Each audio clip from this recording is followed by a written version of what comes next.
And yes, we are here. We're live.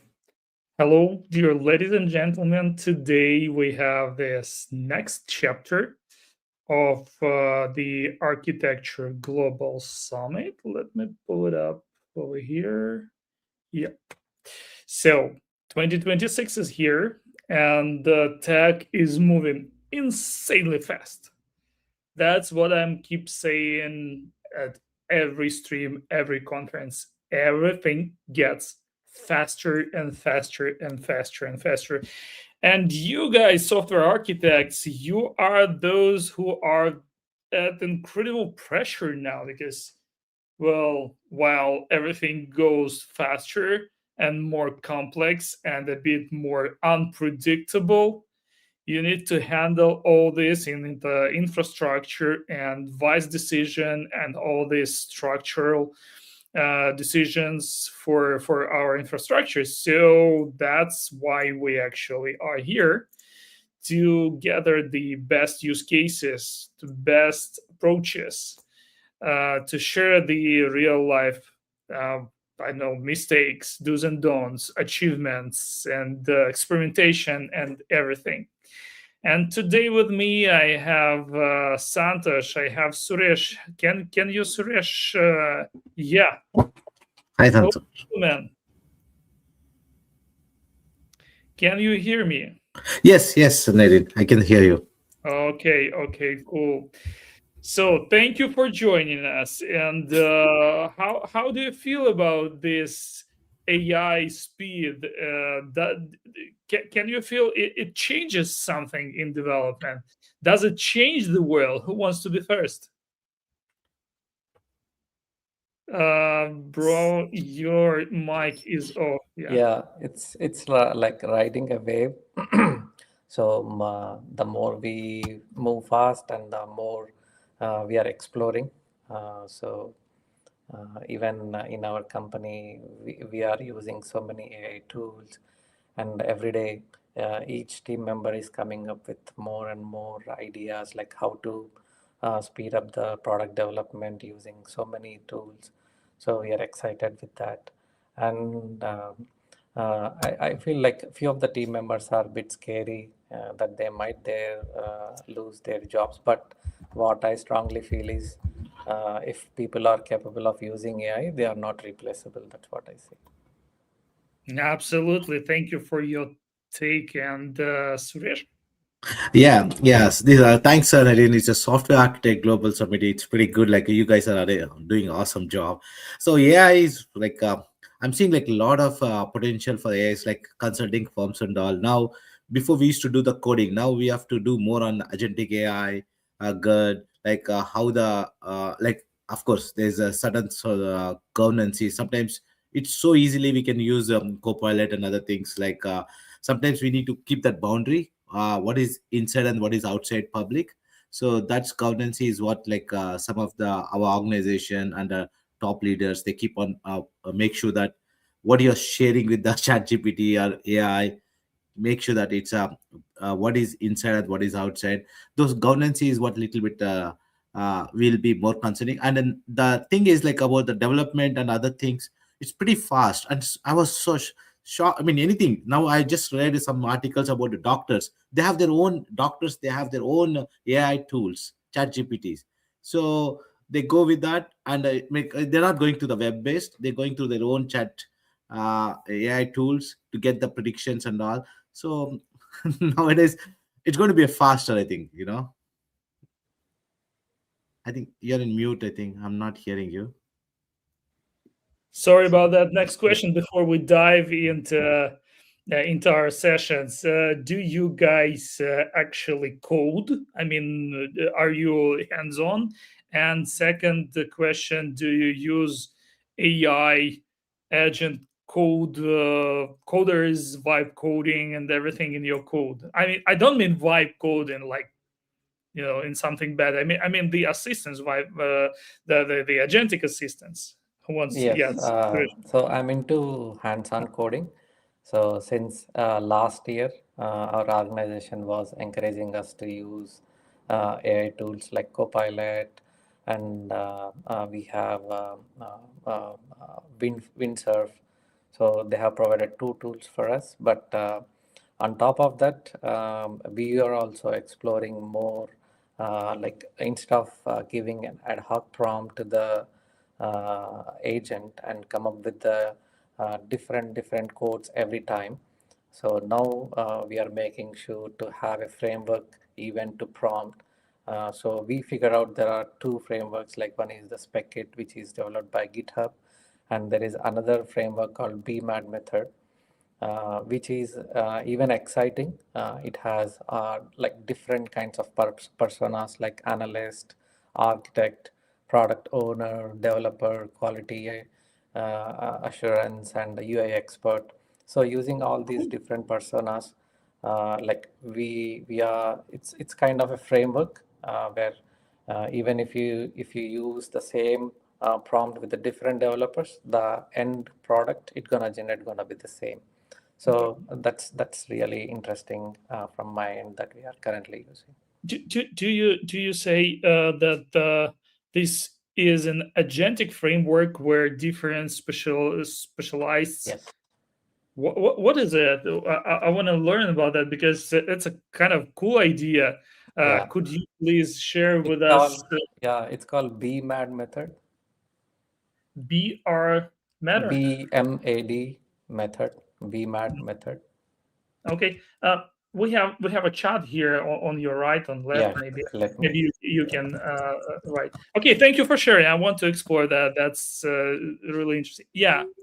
Let me just pull for our audience this one, and it's gonna be guys different specialists.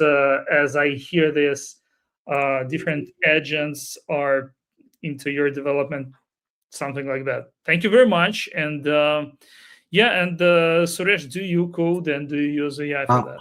yeah, I'm a full stack developer and still I manage as a technical as well. So yeah, our company policies is everybody has to get speed up with AI. That's our New Year resolutions. Everybody has to get in AI technology certified and all. So currently, like I was doing more on the data engineering and data science. We write like a couple of Python code to do the predictive analysis and all, and use consuming some of the existing libraries from Python code and do it. And agentic AI also we have workshops on that, like pretty like we don't need to like little bit LLM language and drag and drop and workflow, and it is pretty easy workflow which we created it, like we have a couple of scenarios and based on that create some agentic AI, the Cool. workflow and all. It's a drag and drop, not that much coding what we used to do, C++, C# and all those things. Now it's pretty good, and Python is a very easy code, and we write a couple of Cool. data bricks codes. Only thing is little bit hard in the debugging part, but it's all goes I like think it will figure out soon, debugging too, right? Okay, gentlemen, thank you very much for this intro, warming up, and sharing your experience and ideas. And let us go back to our backstage and wait for 3 sessions to be played and come back again and discuss everything, explain, answer questions, and have fun. Okay? Sure. Thank thanks, you. Nadine. Okay, see you in hour something. Okay? Okay. All right. So we are about to start. And why don't we just go to our first speaker, who unfortunately could not join us at the warm up. Maybe he will manage to join at Q&A session. I hope so, because this is very interesting person you want to meet. Absolutely. This is Alberto Gonzalez from WebRTC. He's a CTO, and he's speaking about real-time voice AI architecture patterns and low latency techniques. Let's go there. Hi, did you know that a 2-second delay responding reduces trust and usability by 50%? That means that half of your users will be hating your app and stop using it. Also, many AI applications fail because they don't reach the robustness required, especially in regulated industries. Today, I will break down real-time voice AI architectural patterns for production. And I will walk through a specific code example of how that looks like in the next few minutes. I'm Alberto Gonzalez, CTO at WebRTC Ventures, where we focus on building video and voice communication solutions. In this talk, I will share insights based on my experiences building video and voice AI systems. Let's dive in. So, why real-time voice AI fails in production? From my point of view, I think there are three main challenges. First, it's a kind of system that requires system-wide integration.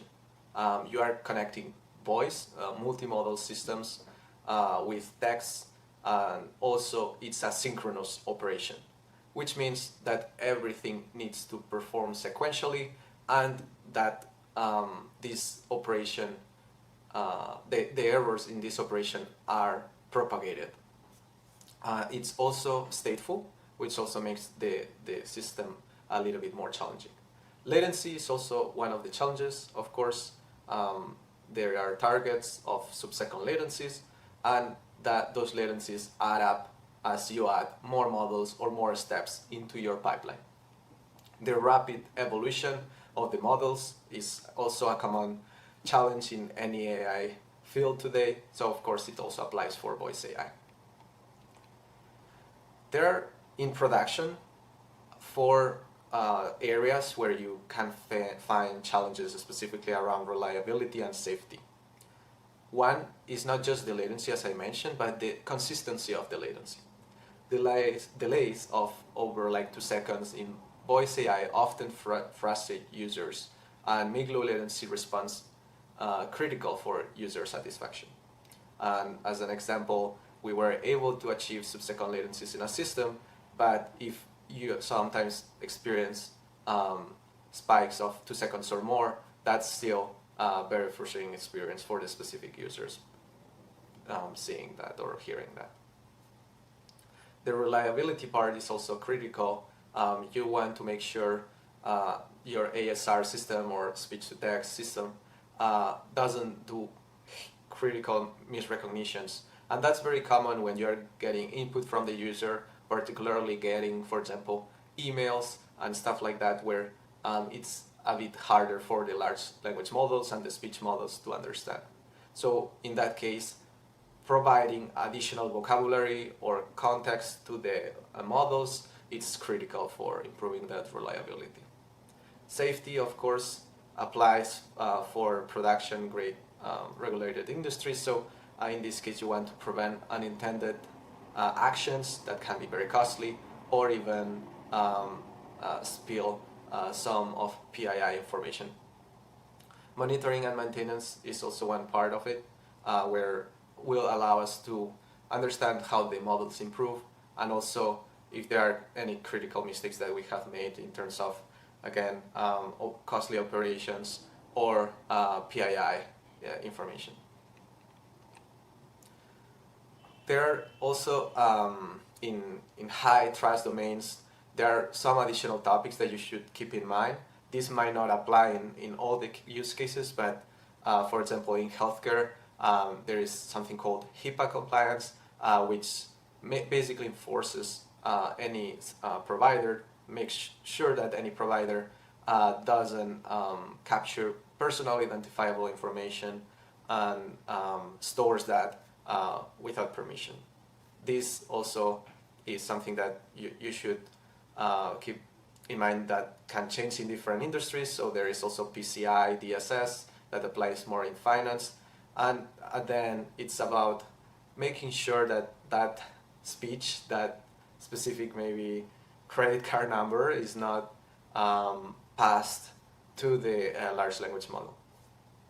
And there are also some additional concerns in regulated industries around safety and accuracy, and it's critical to have guardrails, and make sure we don't allow the model make decisions or answer to questions that we don't want the model to answer. And of course, there needs to be some trust and oversight in some situations. So I would say basically any kind of regulated industry use case, there should be a human in the loop in some of the steps. and fail safes to prevent unauthorized actions. Based on some of stories, I think I wanted to share a couple of examples or things I've seen in the past that also is important to consider for you to hopefully avoid problems. So one is latency and interruptions. One thing we have seen is like you can tweak a lot how you want the model or the AI agent to interrupt or to respond. In some cases, in some cultures, maybe the speech might be slower, or in some use cases, you might speak a bit faster. So you need to understand what's the context to get the most out of voice AI system. And based on that, tweak how fast you want the model to interrupt or the AI agent to interrupt. Reliability and precision again is critical. So another example in this case is to make sure that input can be verified, double checked. So as I was saying, for example, email is a kind of input that is usually challenging for speech to text models to get it right. So there might be a confirmation step, and also make sure that you validate that in your system. From another example, more related to safety, you need to have policies to access non-permitted tools.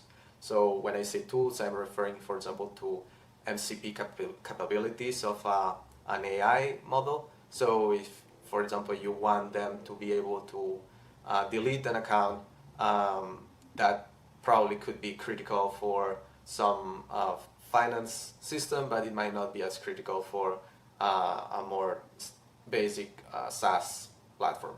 So you need to evaluate if you want that to be automatic. In general, as I was saying, I would recommend have a human in the loop verifying this kind of more critical operations. And another topic we wanted to bring up, this is something also we saw, is that while these models work really well for English, some minority languages are not as polished. So you might see that there is support for most of them today, but latency, for example, might not be as good, or quality or error rates are slightly higher when you use a model that needs to handle, again, minority languages. Now, switching to architectures, we talked a bit about the challenges, so now I will dive into some common architectures we have implemented in our case. Before getting into the specifics of the whole architecture, I wanted to bring up two important protocols that are commonly used in voice AI. The first one is WebRTC. It's a protocol that was built for real-time communications. Originally was for the web. It's today used also in mobile apps, in basically all the video conferencing systems that you can think of. They are using WebRTC under the hood. And then there is WebSockets, which perhaps is a bit more popular for web developers. And it was built for low bandwidth, bidirectional communication, and is very powerful and can be used actually also for transmission of video or voice, although it wasn't originally built for that. So in general, these two protocols can be used. I would say if you want to build something that handles the unstable networks, or like you have a user that is in a public network and is connecting to your server or your voice AI agent, in that case I would recommend to use WebRTC. In any other case where you perhaps are receiving a voice call on your servers already directly from the PSTN network, and that is going through your cloud system or your networks or through any cloud provider, in that case WebSockets can do a good job, since you are typically handling audio. So just keep that in mind. So going down into now the architecture itself, there are two common approaches. One a little bit more modern that has been used by OpenAI real-time API, that is the multimodal. There are others out there that are also using it. and basically involves a model that already processes audio directly and responds with audio back. So you are not handling all the different steps in the pipeline. You are being able to just send audio and get responses and customize your agent directly. It has some benefits. It allows you, for example, to understand a little bit better context, tone of the voice. This kind of stuff is lost when you transcribe, and that's something that the multimodal systems can keep. Today, it's a little bit advanced, it's perhaps not as polished, and that's why we usually recommend the second option, which gives a bit more control today.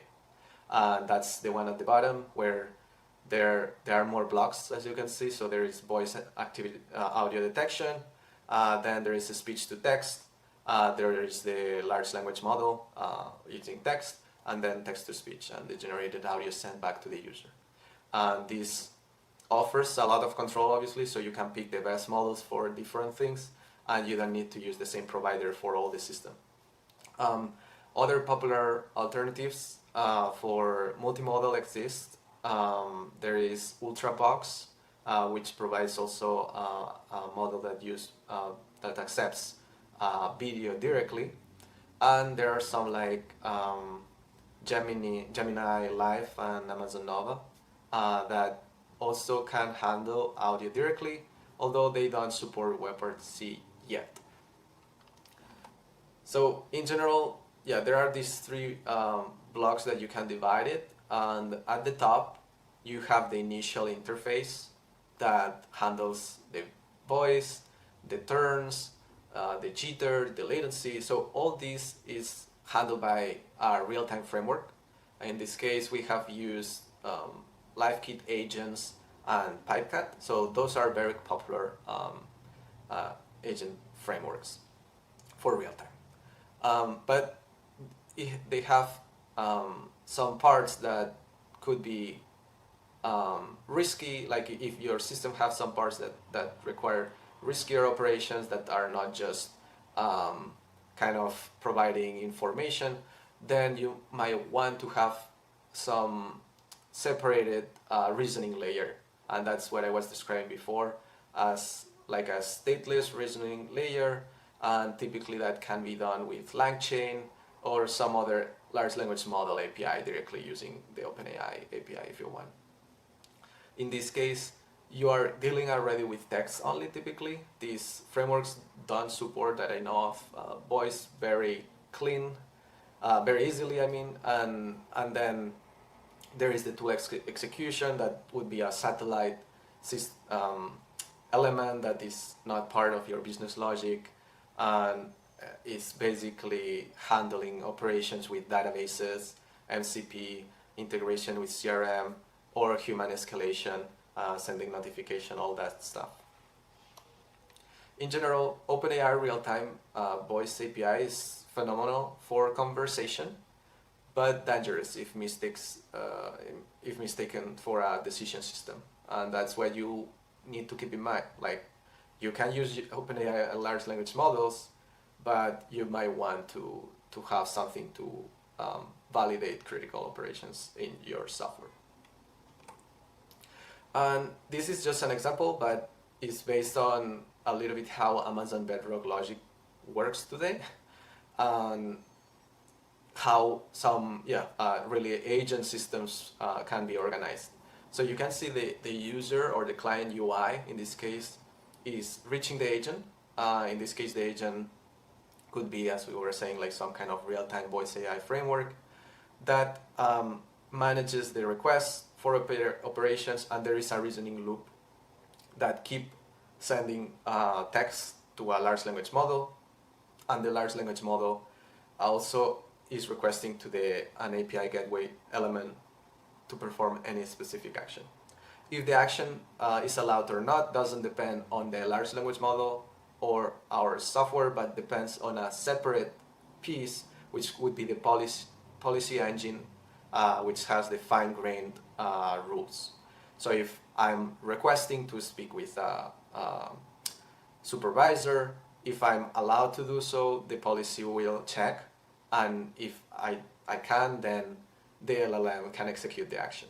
So it's always dependent on the policy engine, and we also, of course, we keep sending all those logs to observability and to keep track and make sure that we have a proper governance of the situation.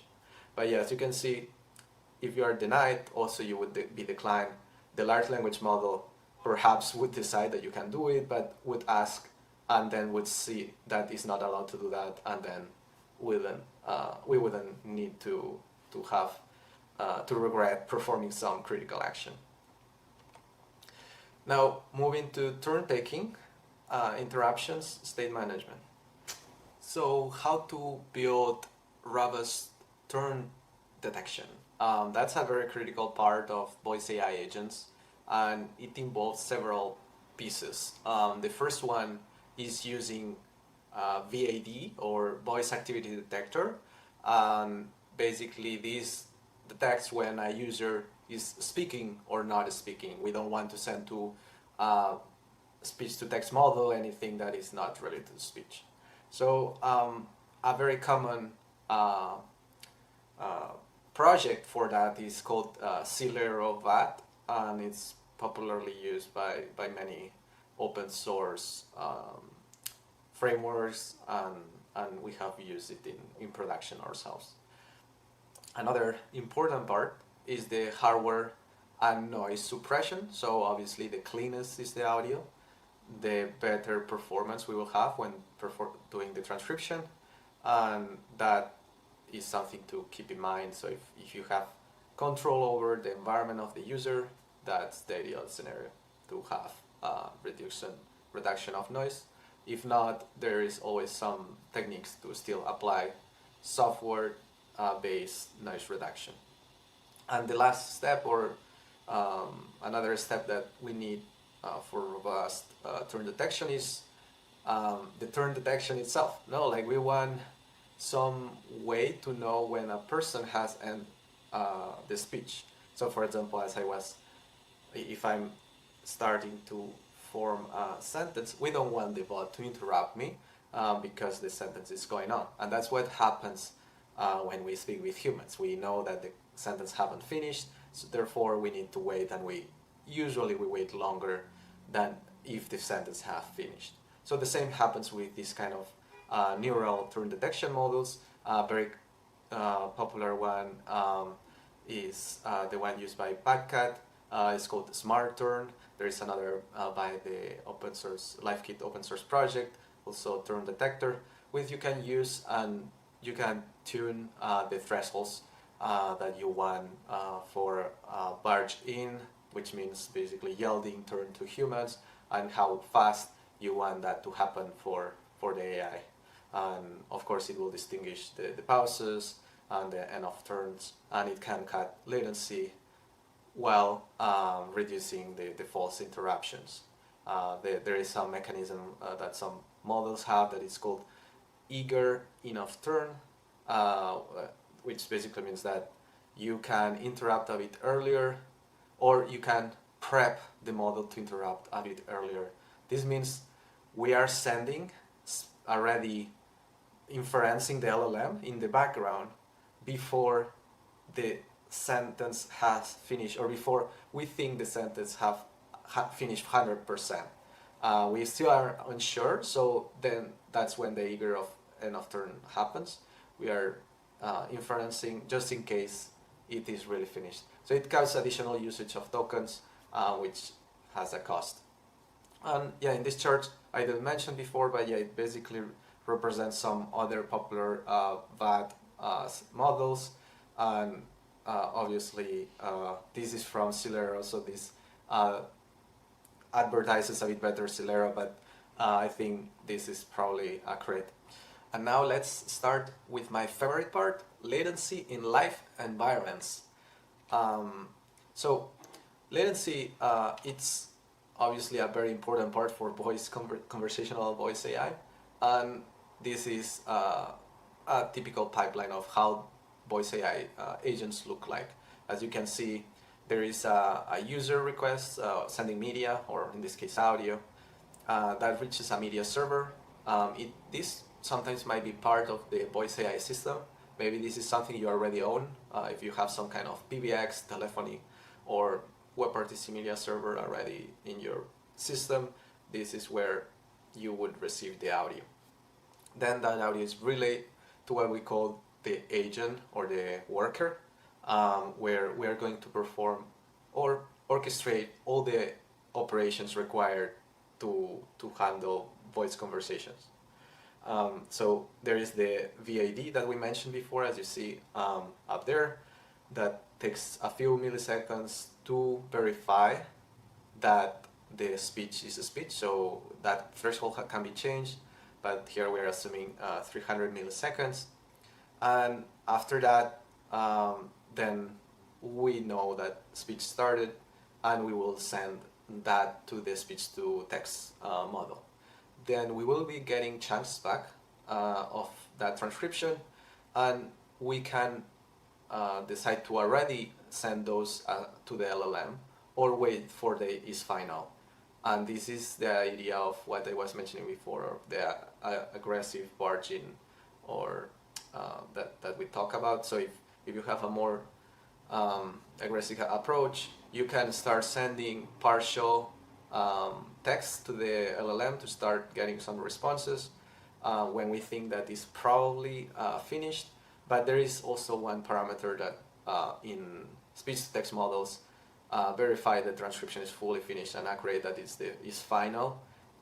Once that's received, then we can more securely send that to the LLM, which also again takes some time of inference, in this case 500. We now this has been reduced quite a bit, so you can get a bit lower than that.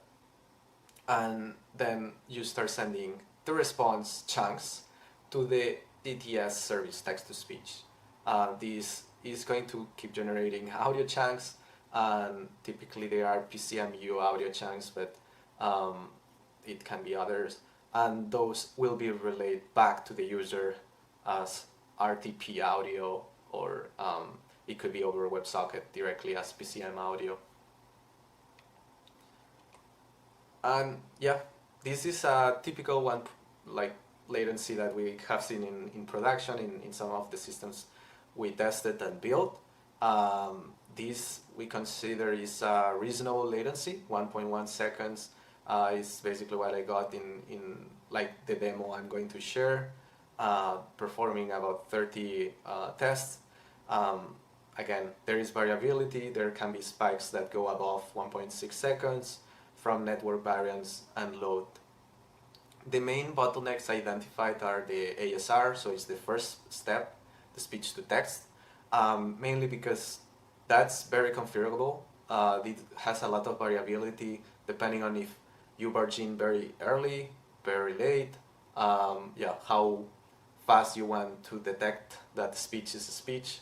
So that one is generally the largest of all the steps, and followed closely by the text-to-speech, which also requires sending text and getting back audio. But yeah, generally the first one is a little bit higher in terms of latency. Some optimizations that can be done here.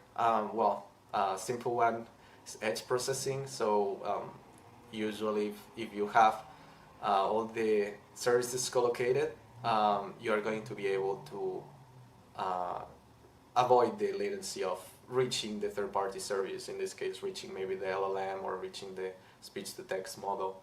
So that definitely reduces latency by in the range of the hundreds of milliseconds. And of course another approach is model pruning, or using small language models that perhaps they are not as advanced, but they perform much better in terms of latency. Those are some of the high-level techniques or approaches we follow if we still are not reaching the benchmarks we want. Okay, let's start with the demo. So this is already public. It's under my Agonza One account, and this is a policy-aware voice AI customer support proof of concept. As it explains, it's a real-time voice AI agent that answers a basic support inquiry and conditionally allows the escalation based on explicit decision rules. And that's the part that is based on land graph. You can go through the details here, but yeah, I think it's very helpful to see the diagram where there is a request coming from Twilio, which is the service used for managing the phone calls that we handle through a webhook. And then we establish the end-to-end connection, audio connection to our service based on PipeCat. So here you can see the WebSocket connection. In this case, we are using the WebSocket protocol just for simplicity. And we get PipeCat to handle and orchestrate all the conversation. You can see that the STT and all this model selection is handled in PipeCat. But then we built a small context aggregator that just monitors periodically the text that is changed, and we use in that case then LangGraph for the decision planning. So that's the part that will allow us or not to transfer to a human agent in this example. So before getting started, you can go to the code, you can git pull this, and you will need to do run grok so we can receive requests from Twilio. And when you run it, you will see that there is a URL generated that we need to configure in the Twilio environment. So I already have a phone number set up and a TwiML app that will allow us to receive the webhook. I just need to update this because this changes when you have a free version. And once that's done, you can directly call through the UI, or you can use your phone. I will use my phone to make it more realistic. I will save, and I will also, of course, start the application. It has a very simple Docker compose that will execute it. And yeah, we have it running. You can see here. And we are using LangFuse also to capture logs. I'm still working on getting that nailed down. So bear with me, maybe when you test this, it's already capturing and monitoring also all the traces. Okay, so I'm going to call to the phone number. Hello. Hi there. How can I assist you today? I need a case number to look up the status. Hi, my case number is VIP001.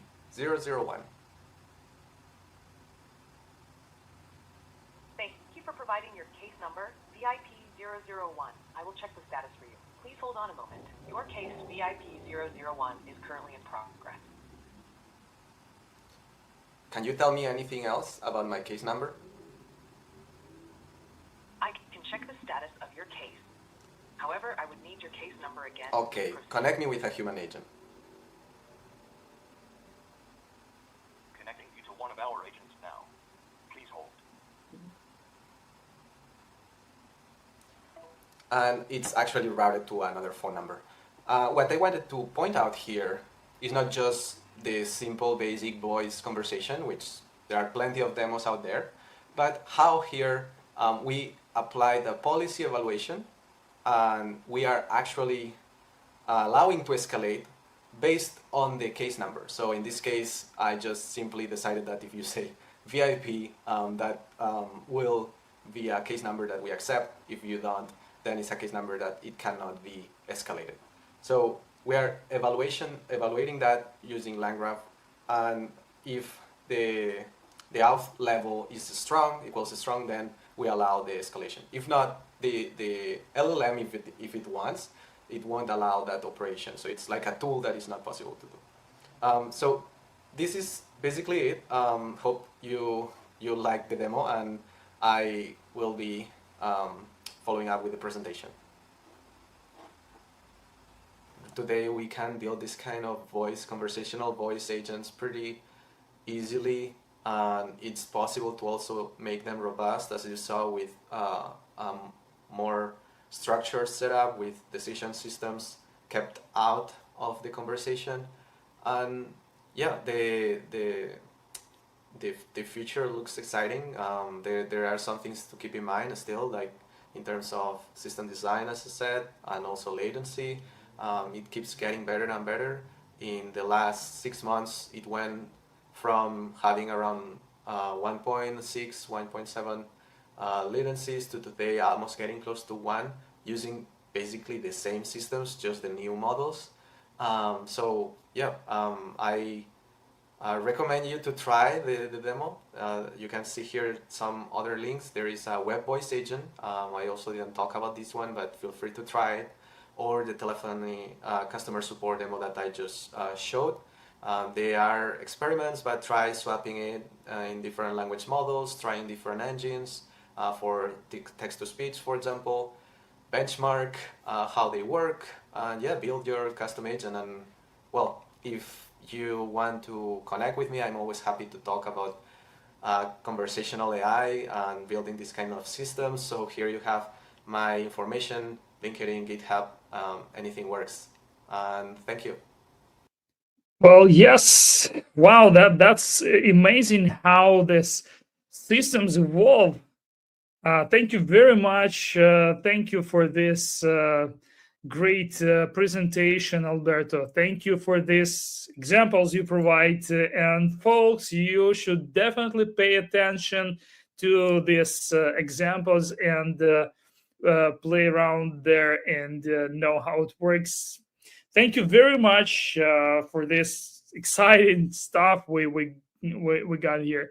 And we're moving on. We're moving to our next speaker, to Suresh, talking about designing secure platform architecture, privileged access management with CyberArk.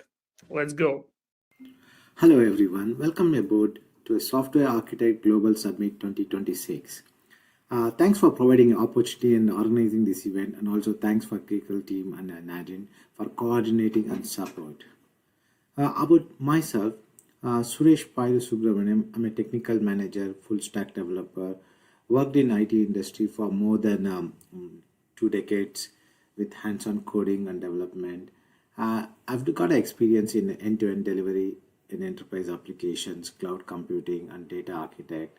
So some of the industries I worked in, financial industries like JPM Chase, Commonwealth Bank in Australia, and gaming company like the poker machine which they manufacture, Aristocrat, and worked in some of the higher state department and railways in Australia, and currently working with a consulting company. Here is my LinkedIn page. I did my master's in QET, and please connect with me in this. Let's go with the presentation. So today I would like to talk about the designing secure platform architect with the CyberArk PAM. So why platform architecture expands the risk and what constitutes privilege access. So why we need and how we can do it is that what we're going to talk about today.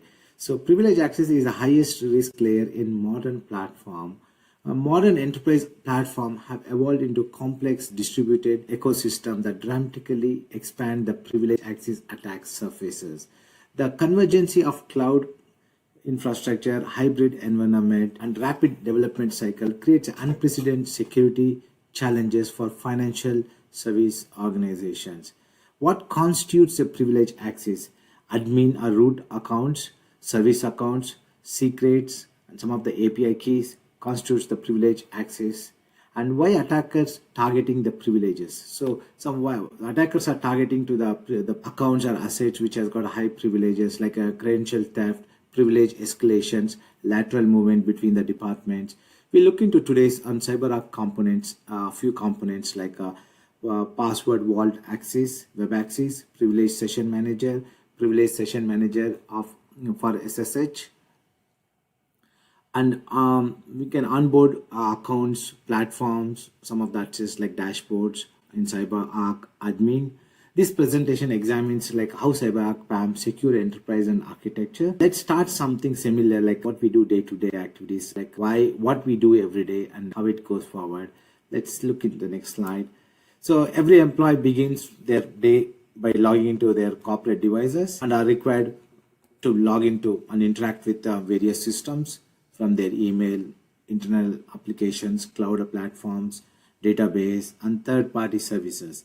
To access these systems and software, you must remember a multiple password logins.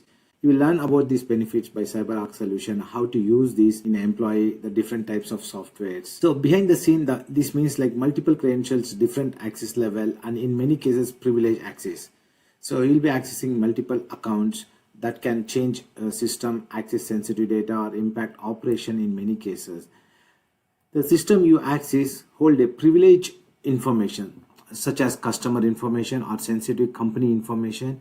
When you have access to privileged information, it makes you a privileged user and unfortunately a prime target for attackers because you have more access. So they target to the accounts which has got high privilege. So the problem is that most breaches now involves in a stolen credentials, and whenever possible, the attacker goes after the privileged users' credentials because these are the one that provides the access key needed to get control over the IT infrastructure. When company updates policies and password management, like over the years, like companies ask their privileged users to come up with a strong password, regular change password, MFS, and keep those password credentials secure. However, this is insufficient as it is hard for most of us to memorize complex passwords, and attackers these days can easily crack those passwords. So let's see how CyberArk will help us in this. In this way, privilege access management like CyberArk becomes a critical and where CyberArk fits into the security architecture, and CyberArk solutions can help you. The solution provided you with a single sign-on capability to all privileged applications. Now you only need to remember one password and it will connect you securely to the systems that you needed. CyberArk also provides more secure workflow against cyber attack by validating the identity of the users using multi-factor authentication. So unlimited and monitoring access to sensitive data. Let's see how simple it is connecting to a system using a CyberArk solution in following video. Using Privilege Session Manager connects through web portal. You connect to the web portal which CyberArk provides as an admin or as a user. And from there you can access to the multiple application or connect to the remote servers. Let's look at the web portal, CyberArk web portal high level. CyberArk portal dashboard, centralized privilege access control, session visibility, access covenancy, accounts, applications, servers, and devices. CyberArk portal allows you to view and sort your current accounts list and secure connected to systems and applications such as Windows machines, SSH devices, database, and more. Let's look at how all these systems connect through a single controlled access layer. Next couple of slides, we'll see architectural diagram shows the flow of privileged credentials, access request, and session monitoring. So all the assets like applications, Windows, SSH devices, database, all are stored in CyberArk centralized dashboard. And you have admin privilege where you can view, add, monitors. Let's go to high level. Here introducing about the privilege session manager. The topic describes how, let's go over what is it, connects to the target system through privilege session manager. User can connect through password vault web portal or alternatively through PSM for Windows. Either you can go through the web based or Windows based, that is directly from the desktop using a standard RDP. Client applications such as MSTS, different connection manager or RDP files. By default, the user connects to PSM machine through port 3389 using the RDP protocol. This is required to facilitate remote access, although this port is not usually open in the corporate firewall, and in some cases it is not permitted. You can configure PSM to provide secure remote access to the target machine through HTML5 gateway tunnel. The session between the end user and the PSM machines using the secure WebSocket tunnel protocol on port 443. This eliminates the requirement to open the RDP connection from the end user machines. Instead, the end user only required a web browser to establish a connection to the remote machine through PSM. Alternately, PSM can configure to work with Microsoft Remote Desktop Gateway like RD Gateway, which tunnels RDP sessions between the users and the PSM machines. Using the HTTP protocol like port 44443, this provides a secure connection without need to open the firewall. All information that is transferred between the users and PSM machines is encrypted and are protected by the HTTPS protocol, which enables secure cross-network and remote access. Let's go with this diagram shows how connecting to the monitoring target sessions is established through password vault web access using Windows integration authentication. The user begins login process into web portal, select the account to user to log into the target system and the native protocol to use for this connection. With this selection, the user requests to connect transparently to the target system, redirect the user to PSM server that will allow access to the desired target system. The user is connected to PSM server. That PSM server using the RDP protocol SSL can be enabled for enhanced security. PSM fetches the account credentials from access the target system from the vault. PSM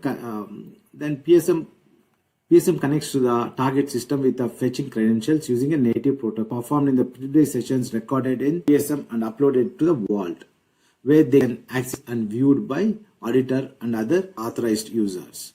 So privileged session manager can integrate with the CyberArk privileged thread analytic. It's PAT in order to analyze the details of PSM privilege sessions and user activity in each sessions. So this PTS receives a detail of each session and analyze them and then assign a risk score. This score is sent to Vault when it is created and when it is updated in a real time as the session proceeds. The risk score is displayed in the web portal monitoring page. So it monitors every actions, every keys, what you entered into this vault, and those things we can audit and try. So let's go with the next section is PSM through Windows. So we had connected with the PSM with the web. Now we can use it Windows as well. Windows like a privileged session manager for secure socket connected through PSM for Windows. The user configure RDP client applications such as MSTS, different connection manager and RDP files or any other standard RDP client which is installed on the desktop to connect to the target system through PSM. The user is requested to authenticate to a vault credential. This is because the connection is made through PSM. Once authorized, the user is connected to the PSM server using the RDP protocol. SSL can be enabled for enhancing security. PSM fetches the account credentials for accessing the target system from Vault. PSM connects to the remote machine with the fetching credentials using the native protocol chosen by the user. The activities that are performed in the previous sessions are recorded by PSM and uploaded to Vault, where they can be accessed and viewed by the auditor and other authorized users. So, privileged session manager service. PSM installed on the Windows system automatically called a CyberArk privilege session manager. You can start and stop this privilege session manager going to start menu, go to settings, control panel, from control panel, go to admin tools and services. The service window appears. Right click the CyberArk privilege session manager and select stop or start. So this is just to admin. So let's look at the CyberArk login page, next session. So onboarding accounts, platform in CyberAdmin. Next couple of slides shows screenshots of navigating screens on accounts and search accounts. Central policy manager, view password based on your access, connecting to the remote machines. From CyberArk web portal, select your organization, authentication methods, and log in as a user with the permission to view and connect to the account. So here we can see what all the different components we can view it. Once you log in here, by default you will see the list of accounts that you are authorized to access. In this example, you can see Windows accounts only. Filter Filtering the accounts list in the view tabs by account with the following options. Recently see the list of accounts you recently used. Favorite view account that you use frequently with a single click. The list is personal to each users and accounts are added and are removed. Accounts are added or removed.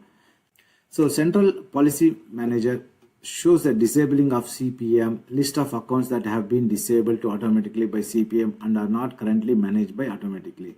So this screen shows like a CPM is disabled, so password rotation is not enabled, and the failed a list of accounts that could not be managed successfully by the CPM, resulting in an error. Newly added a list of new accounts that were added to PAM, disabled by user. A list of accounts that have been disabled manually by user and are not currently managed automatically by CPM. These are showing like this. You can see the accounts which are disabled or which are active by admins.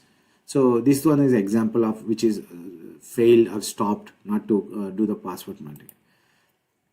Based on your permission, you may or may not allowed to show or copy the account password. So here it shows like you can show or copy the passwords because you have a permission here. Next screen shows like where in this account you don't have access to view or see the password, so that will be disabled.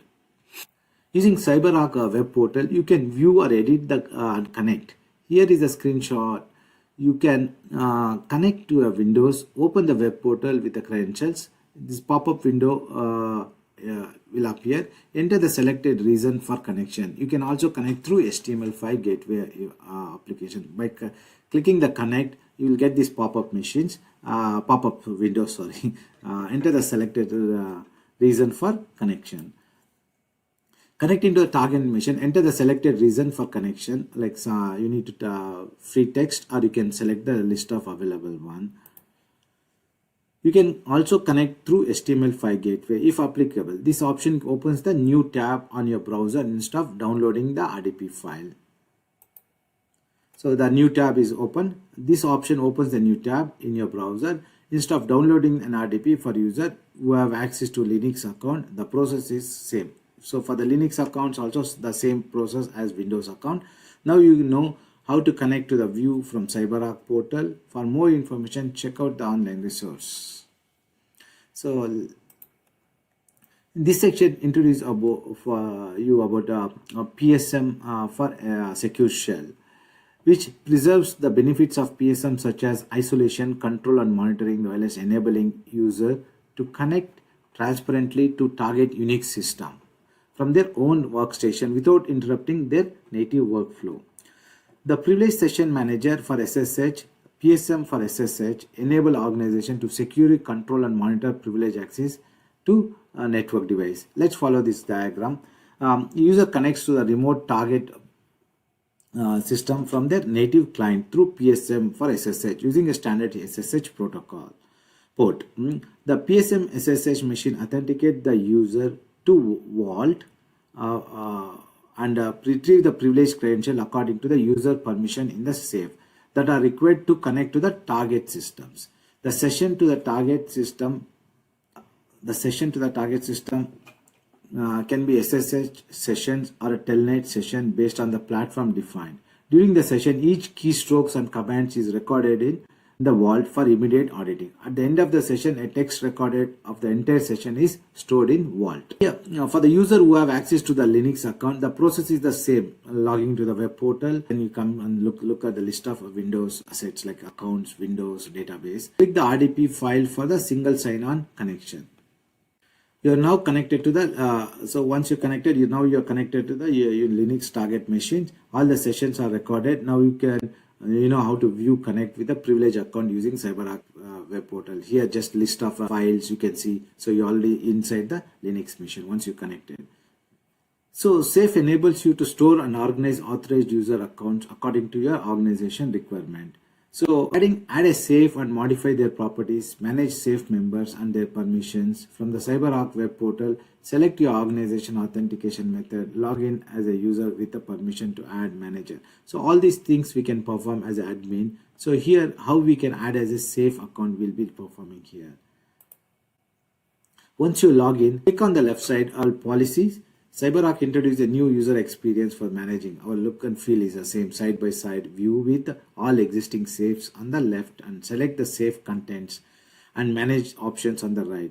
So once you select the list of accounts, the pop-up windows will come, all these things. Then you click create safe. So here we are creating a safe with the policies and all. Then we can add accounts to that safe.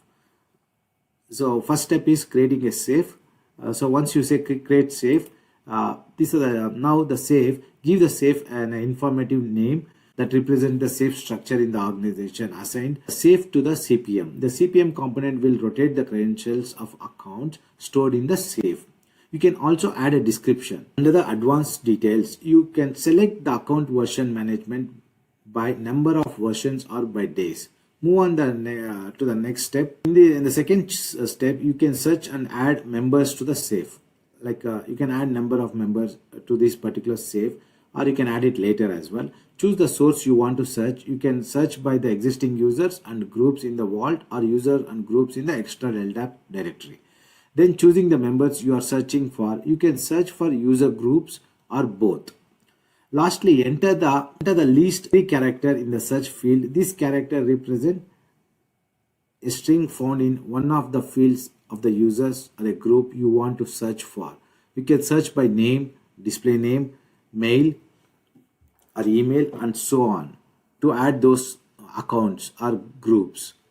Selecting the members from the requested list, you can filter the list to show selected member only. Move on to the next. Set the safe permission for the members you selected. The system provides a permission presets to choose from, but you can also choose exactly which permission to assign the safe member, effectively creating a custom set. Finally, create a safe. The safe is successfully added to the safe list. You can see the list of a safe already added or newly added. So you can edit or delete from the slide panel. You can search for the existing members or from removing them from safe. You can add, remove, edit, and click add member to add a new member to the safe. Steps are the same as what I did before.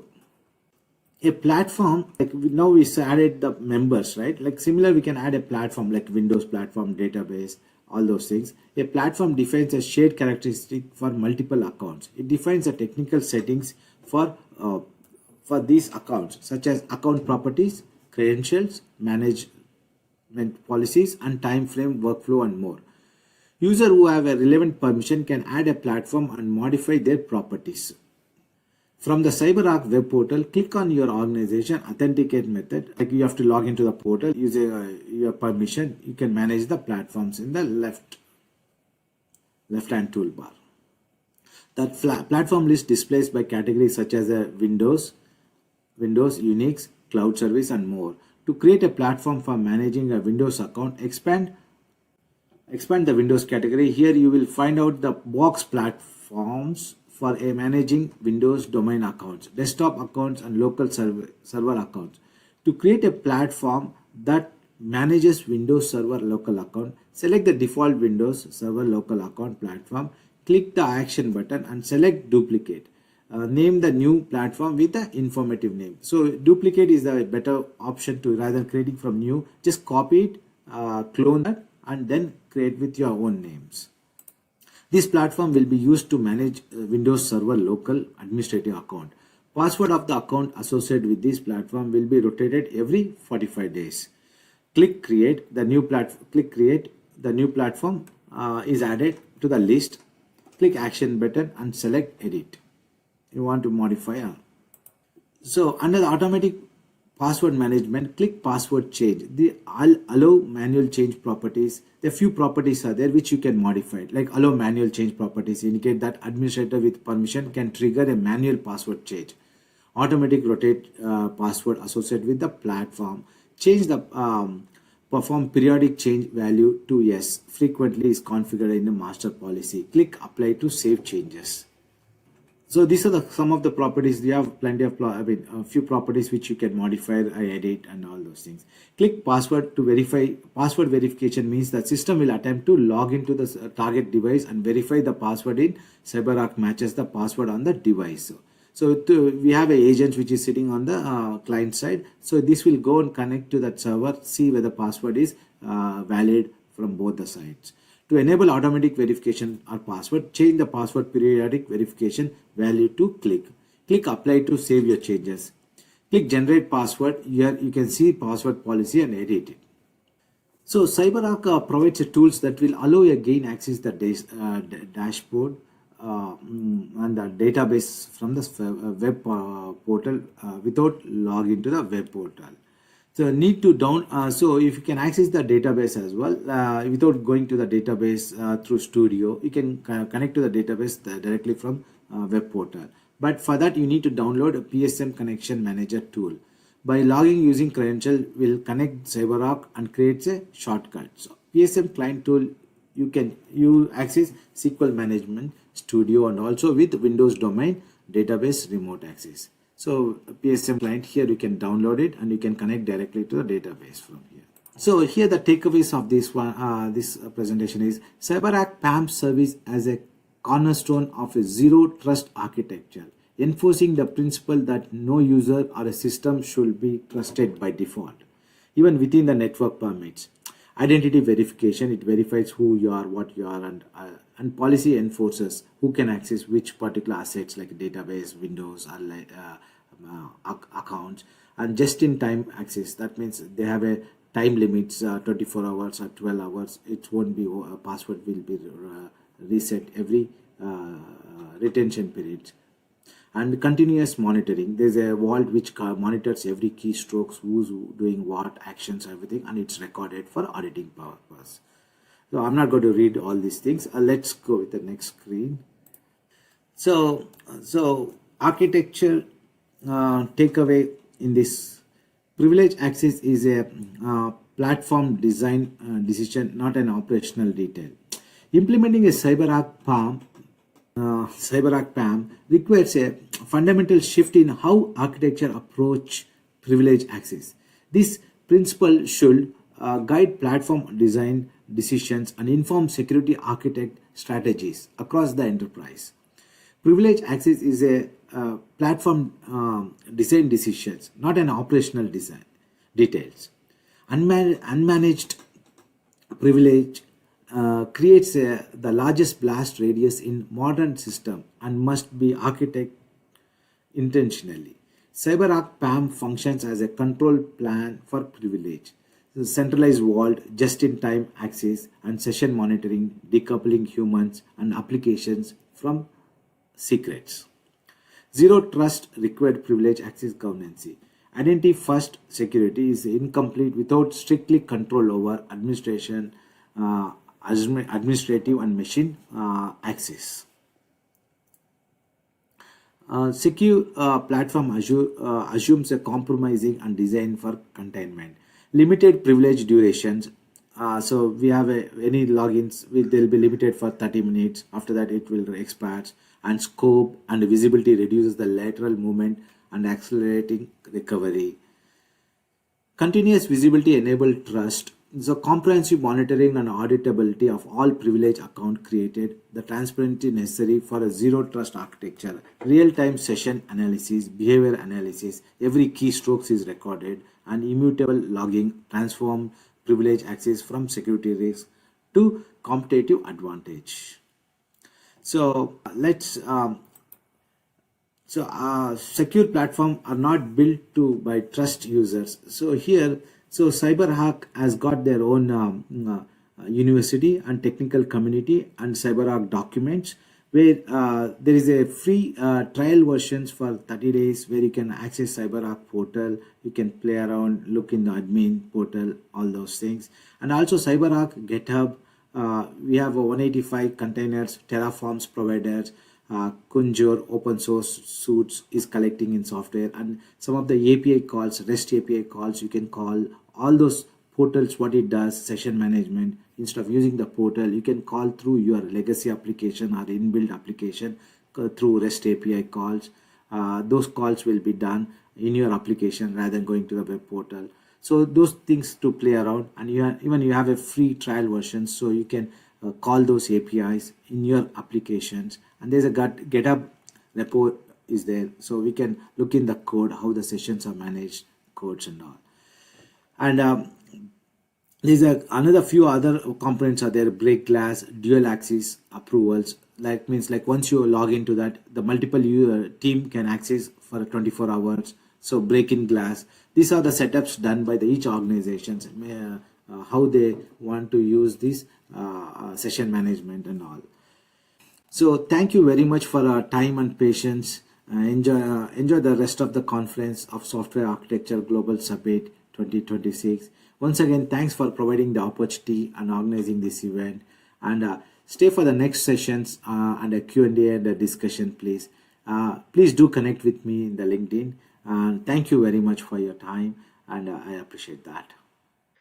All right. Thank you. Thank you very much, Suresh, for this session management and all these great tools to protect our users, protect our sessions and everything. Thank you very much. And let's move on. Let's go to our next session from Santosh, talking about petabyte scale cloud compliance purge framework. Let's go. Good morning and good evening, everyone. My name is Santosh Kumar Kotakonda.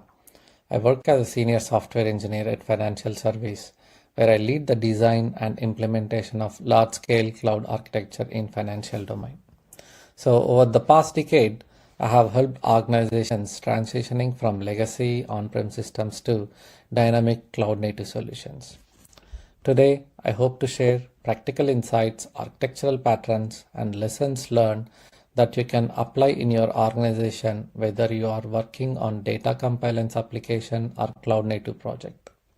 So by end of this session, you will have an actionable strategies and a reference architecture for building robust, auditable data purging solution on the cloud. So I will be presenting my work, Petabyte Scale Cloud Compliance Purge Framework, a solution we developed to address compliance, performance, and scalability challenges associated with managing massive volume of regulated financial data. So what is the problem statement here? In the financial sector, data retention policies are strictly enforced by regulatory authorities. We are required to store customer records for a fixed retention period and must securely delete them after defined threshold days. As enterprise data volume grows into multiple petabytes, ensuring timely compliant and verifiable deletion becomes both a legal and technological imperative. So where the problem started? Prior moving to a cloud-native solution, our process was running on an on-prem environment where we relied on a vendor application for metadata management and storing physical documents. While this architecture served well initially, but later we faced into several challenges like limited throughput, scalability bottlenecks, compliance risk, and operational overhead. Limited throughput. So we were initially able to purge only 80 million over a weekend. So this led to a delayed purge process. So when there were peak purge loads, it was very hard for us to scale our application horizontally and vertically because there was a tight coupling with the vendor application. To overcome these limitations, we re-architected the purge process in the cloud, adopting an event-driven, centralized, and serverless approach using AWS native services. Our goal was to ensure that any document exceeding its retention period could be identified, purged, and reported automatically without manual intervention.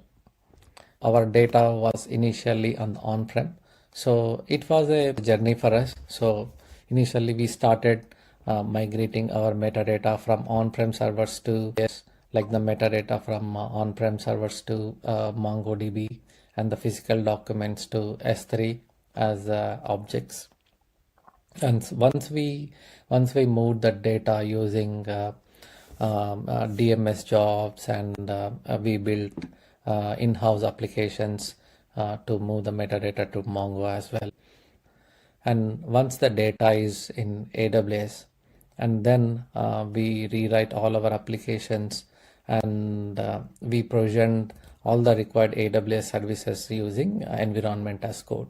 So again, which is an abstraction over the Terraform into 4 key properties.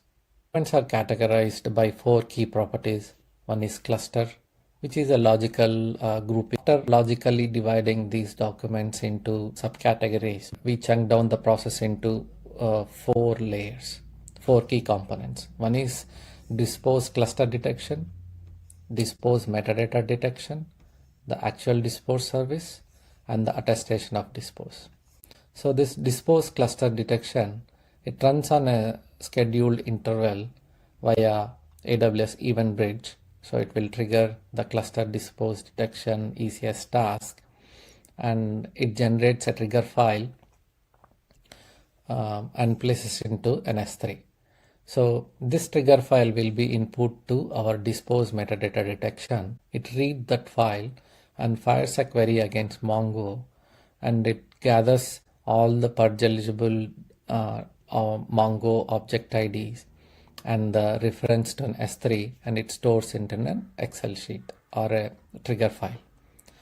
And once those trigger files are ready, they will be pushed into an S3 and RDS.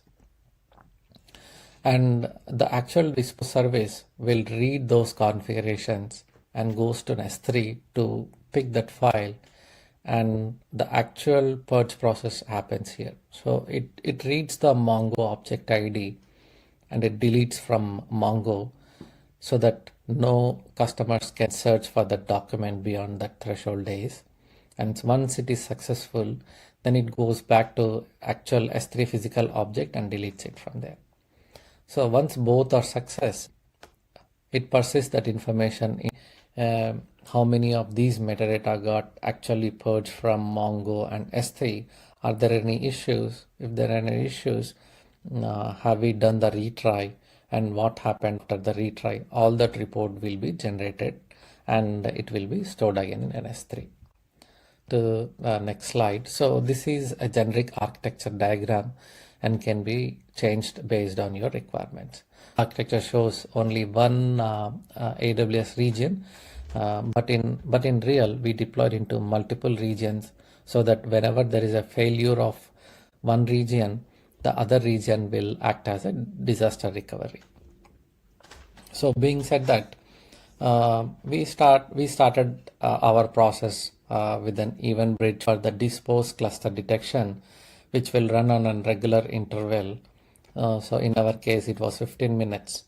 So this will trigger an ECS task, which is running on an AWS ECS Fargate, which is again a serverless container. So this ECS task, what it does is it goes to Aurora. So for each cluster, we divide this process into even manageable chunks based on the date ranges. Meaning we will, for a given cluster, we will identify what is the minimum purge eligible document that we will store into the database as an initial entry. So cluster name and the minimum date. So whenever this dispose cluster detection starts, it reads that information and it adds 1 day to the minimum date, so that I have the date range now. So my minimum date and the minimum plus 1 day would be my maximum date. So with this such criteria, it generates a trigger file and places into an S3.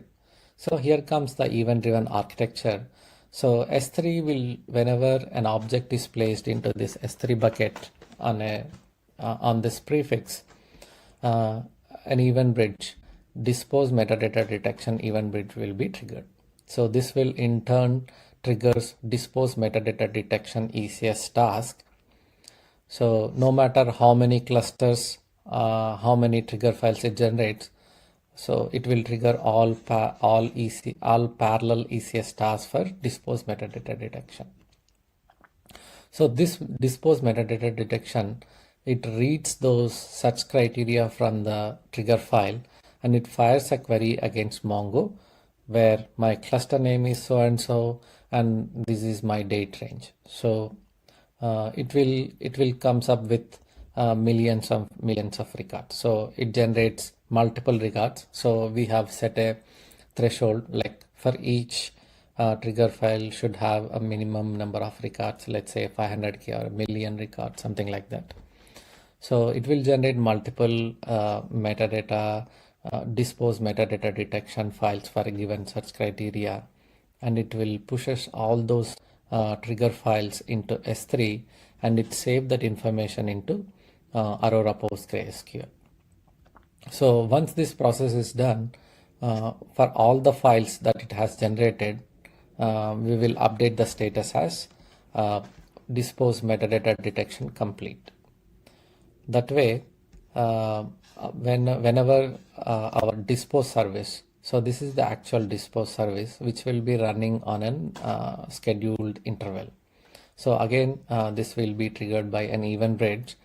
Currently, we schedule this for every 15 minutes. So all these services run independently. So none of these applications will know anything about the other applications. So once this, so we will run multiple instances of this dispose service at a given point, so that each individual service will go and read the configurations that it updated by dispose metadata detection with the complete status, and it read those files and update the status to in progress, so that the other instances cannot pick up the same file. So it picks that file and goes into particular location and reads those things. So these trigger files will have a reference to that Mongo object ID, basically a primary key, and a reference to the physical object. So this dispose path service initially deletes the document from the Mongo, so that customers cannot search after threshold days. And once it is success, it goes into S3 and deletes the physical object. So if something goes wrong between Mongo or S3, it generates a retry file for the trigger file, and it mentions where it actually failed, whether while doing the Mongo operation or an S3 deletion purge operation and all that stuff. So, and once it is done, it write down the end results, like what happens to that dispose metadata trigger file, whether the purge process is success, failure, we have to retry. If retry, how many retries, and all those stuff we will be updating back into this Aurora PostgreSQL database. So at the end of the weekend, once these services are done with their jobs and there are no other files, then this attestation of dispose event bridge will trigger the another ECS task called attestation of dispose. So it goes into Aurora and it identifies based on the statuses, like how many clusters got identified as a purge eligible clusters, and what are all the metadata that we have discovered so far, and what actual purge happened on these metadata files. Are there any failures? If there are failures, how many got errored out, how many got succeeded?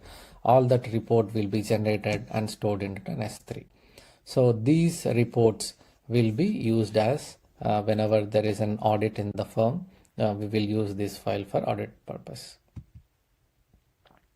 So with this innovative cloud native solution, when we were on-prem, as I showed you in the previous slides, we were able to achieve 80 million purge over a weekend. So with this cloud native architecture, we achieved a record breaking 1 billion records purged over a single weekend, and which is 10x more faster, and there was no backlog for the purge, so which in turn resulted in auditable compliance. So again, transformation in the action. So we initially, all our data was residing on-prem.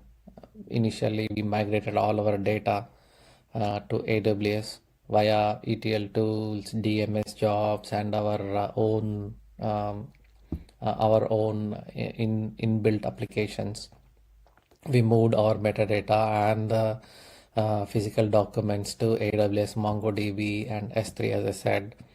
And once it is done, using environment as code, we provision all our serverless clusters, ECS tasks, event bridges, and so on. I showed only few things. There are so many other things.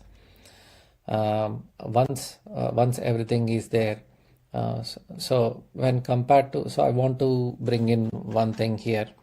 So basically, whenever we provision any services in AWS, we use Terraform. So even using EAC, it saved like 70% of the provisioning time when it comes to AWS services. So EAC abstracted out all the Terraform scripting and all that stuff. So it saved a lot of time on learning Terraform and all that stuff. It avoided. So the EAC, those are like basic configuration files, and you just mention which account you want to deploy all these services, what is my schedules and all that stuff. And even whenever there are any new Terraform module released, you just update the version in the EAC, which in turn takes care of upgrading all the compatible components inside Terraform. So that was again another key success when we were provisioning our services in AWS. So once we have all our services up and running in AWS, we were able to achieve 1 billion document purged in a record time. So for this operational excellence, our leadership team got recognized, our team, and we got awarded for this. So a few measurable impacts, like with with this 1 billion purge over a weekend, there was no backlog to purge. So with this, audit rate was success, like 100%, zero compliance failure since the deployment. And we reduced the cost by 85% because as you know, we have a vendor application where we have to pay a license fee every year, which saved like almost 85%, because now all our services are on AWS and we are paying as we go and as we use. So as I said, the performance hit a 10x faster. So we saved 95% of the time on the purge operations. So the key takeaways here. So when we started our architecture, all our thought process was on compliance requirements first, not the technology. And so once we bring in all the legal holes, like regulatory exceptions, handling and everything, then we thought about the technology. So which led a seamless, we were able to achieve 100% audit rate. So we have invested in observability from the day one, like tools like Splunks to push the logs and the Dynatrace to see what happened with the services and all that stuff, and generating Grafana dashboards like where is the purge process, how much we are anticipating for the next week purge, what are all the purge eligible containers, how many are we going to purge, are we meeting that whatever we have identified, all that stuff we were able to obtain from the day one. So our design was included everything from the day one. So we built this application for scale.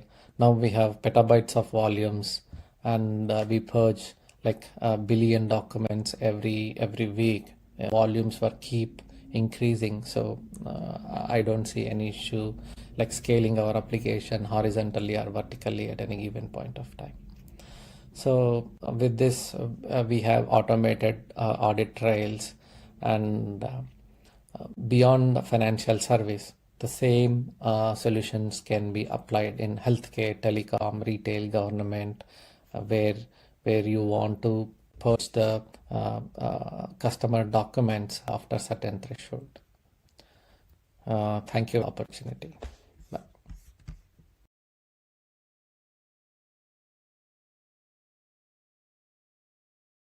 I always do this comment.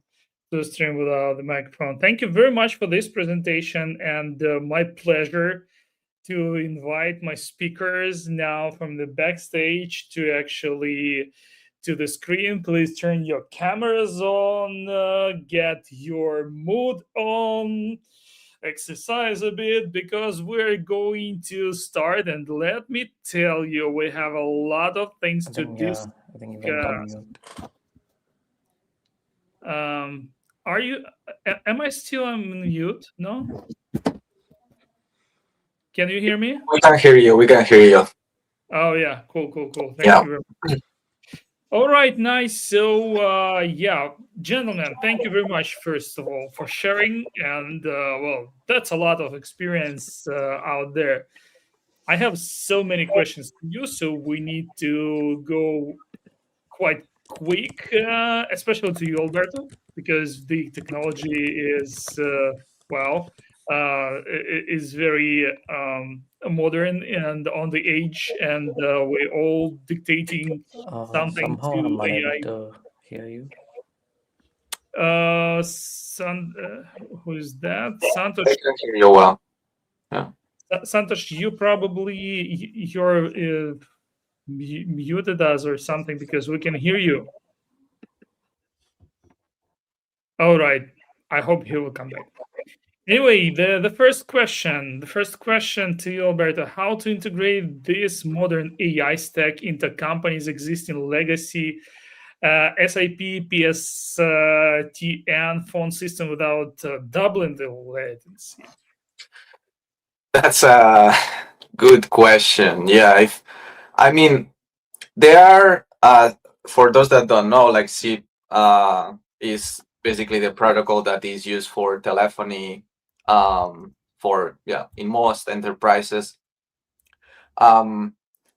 Actually, the interesting thing is that you can kind of replace parts of the legacy infrastructure while still using SIP as the core protocol. So you can actually start replacing that legacy infrastructure.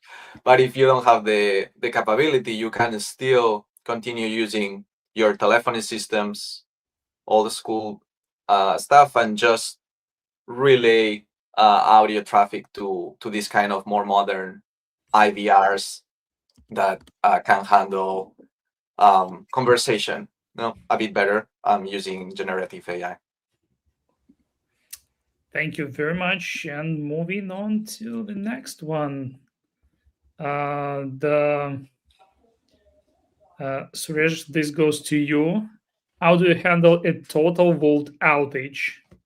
If the CyberArk vault crashes on the network or the network goes down, are the administrators locked out of every system? Wow, is it even possible? Yeah, it's a very good question. Yes. Uh, we never occurred that, but so the like we have a system rotation is going on, like usually like 45 days, 60 days. So system can access it when the system says like, okay, usually what the rotation happens is it checks with the wall to get the new password or store the password. If it's already stored, it's keep the session in the client side. It doesn't, unless until if they reset the password, then CyberArk needed to grant access or get into that. So otherwise, partially it's a rechargeable. Like you don't need to what do you call, like reset the passwords. Like unless if it's a password is expired, then admin has to go inside and do manually reset the password and send it to them. Session cannot start like existing. I mean, yeah, there is outage will be there, but they cannot fetch the new credentials, all those things. But password rotation is happens every 45 days or 60 days. If that occurs and the outages also happen same time, then it is a critical issue. Okay. Yeah. Sounds fair. Okay, cool. So the next one, Suresh. Oh no, it goes again. Yeah. Okay, Santosh, to you. How do you prevent a logic bug from accidentally purging live non-expired data? Is there a accuracy breaker that stops the process. Wait, get back. If when a critical number of deleted files or a soft delete. Mm-hmm. Yep. So we have multiple layers of check before we do the purge process. So as we have to deal with the petabytes of volume and billions of records sitting in the Mongo documents, MongoDB database. So first we will chunk it down the process based on the date range. So we'll start with the 1 day date range, meaning from January 1st to January 2nd. Sometimes during 1 day period itself, we will like so many millions of records will be purge eligible. So on top of that, we have another check called holds. So there are different kinds of holds like item holds, bulk holds, and a few other different kinds of holds. So in the identification process, first we will go via date range. So that we are trimming down we are accidentally deleting the actual non-purge eligible record. And the second thing is uh, in the identification process itself, we will make sure there are no holes on a particular document or on the metadata. Okay. So once we provide this back to the actual purge process, before purging a document, we will do a recheck again whether it is purge eligible as well as it don't have any legal holes or anything. Okay. Thank you for your answer. And back to Alberto.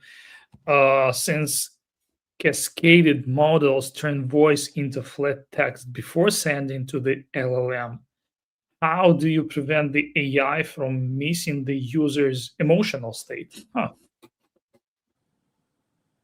Yeah, so actually you're today you're losing the emotional state.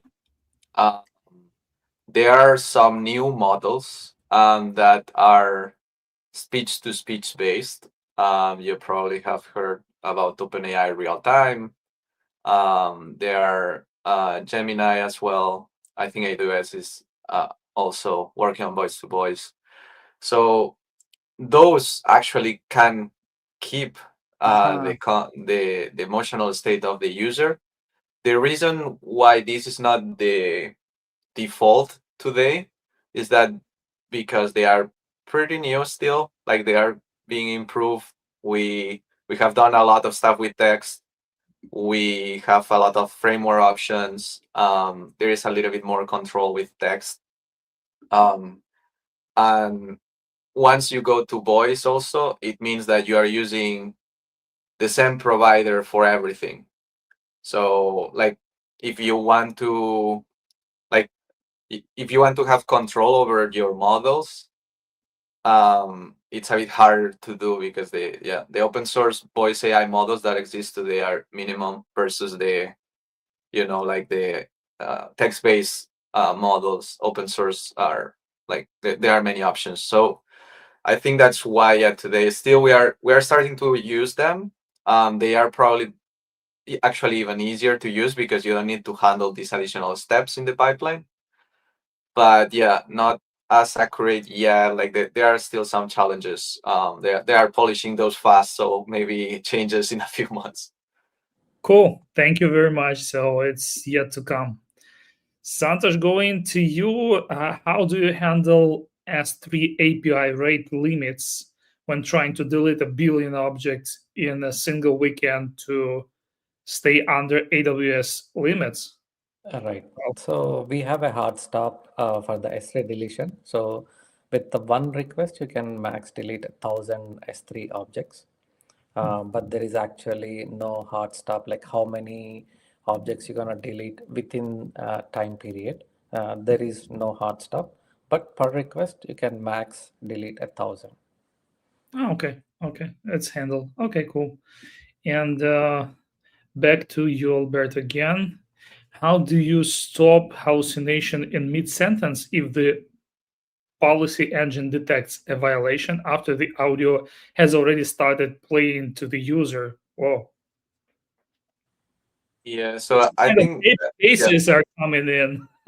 yeah. So Obviously, hallucinations can happen all the time. Like you have all experimented that.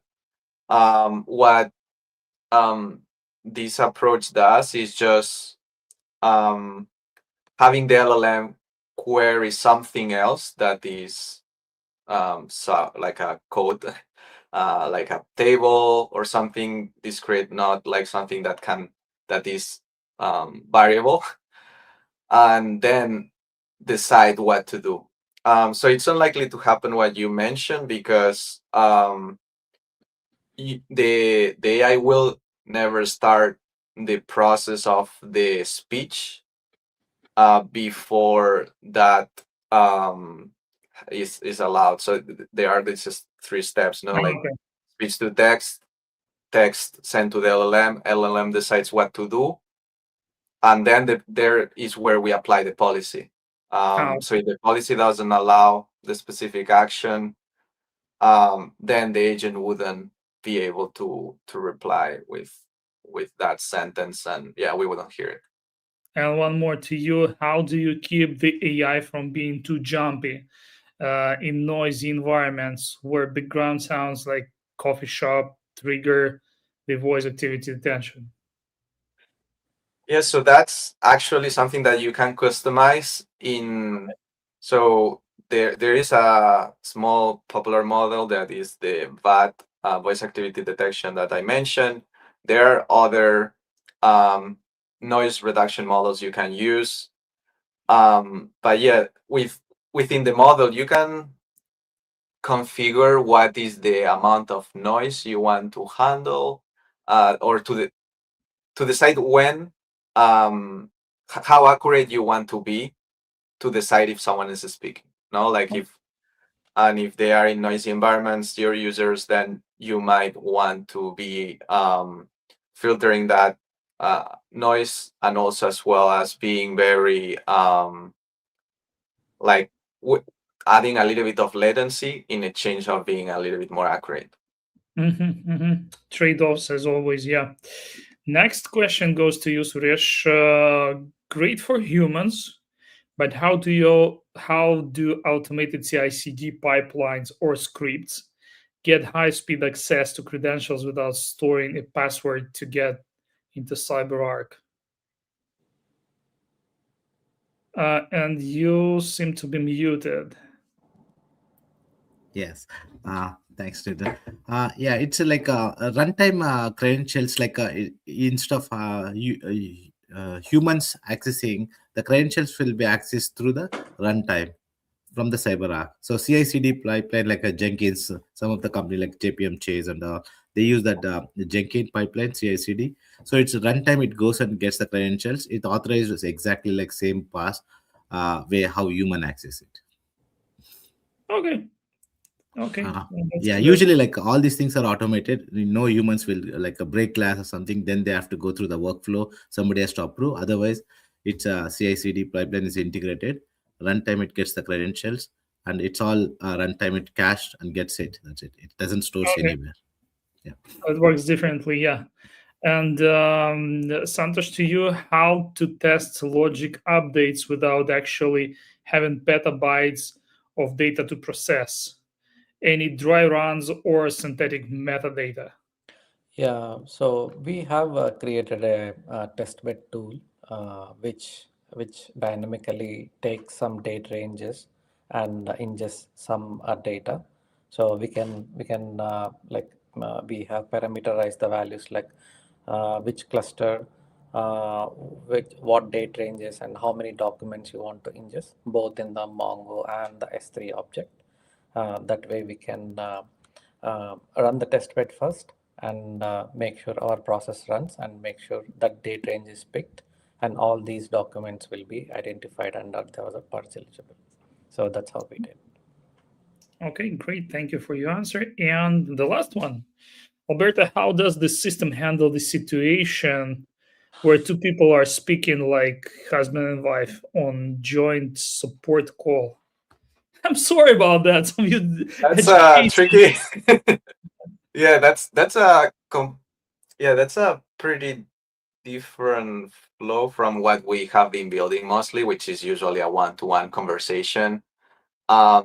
We have built some agents that could join a virtual meeting and they could speak with the participants. But what we had to build is something that actually muted the the other participants when you were performing the action. So you would have only one channel for the bot to listen to. It can actually listen to other. It can listen to more streams, but it adds a bit of confusion because it's basically going to be converted to text, and is imagine the LLM receives something like Alberto said hello, how are, and then Johnny said, and that would go feed the LLM and then would try to decide what to do with that. So I think it wouldn't be very consistent, at least today, on how it works. I don't think I've seen a nice example of So parallel conversations happening. So you need to somehow block that and make sure there is only one happening or one main focus for the agent.